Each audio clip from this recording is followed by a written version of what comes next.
The story of international trade is packed with conflicts, showing us recurring patterns and how these disputes have changed over time.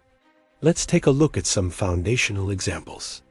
It was a direct response to British taxes on American colonies, including duties on everyday items like tea.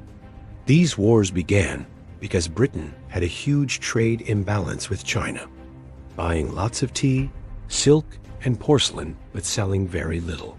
To fix this, Britain resorted to illegally smuggling opium, grown in its Indian colonies, into China. This caused widespread addiction and drained silver from the Chinese economy. China's efforts to ban this illegal trade sparked British military intervention.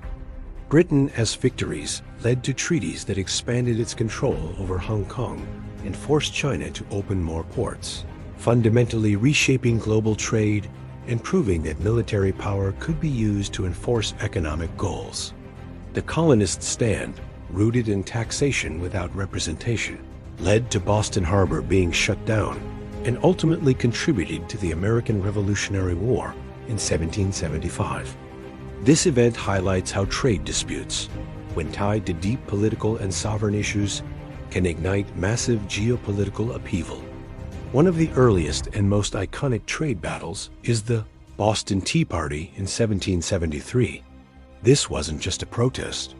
Then we have the Opium Wars from 1839 to 1860, a darker chapter showing trade conflicts driven by imperial economic interests and military might. Enacted after the Napoleonic Wars, these tariffs protected English farmers from cheap foreign grain, but they dramatically raised the price of grains and the cost of living. While they benefited wealthy landowners, they caused immense suffering for the working class, hurting their finances and slowing overall economic growth.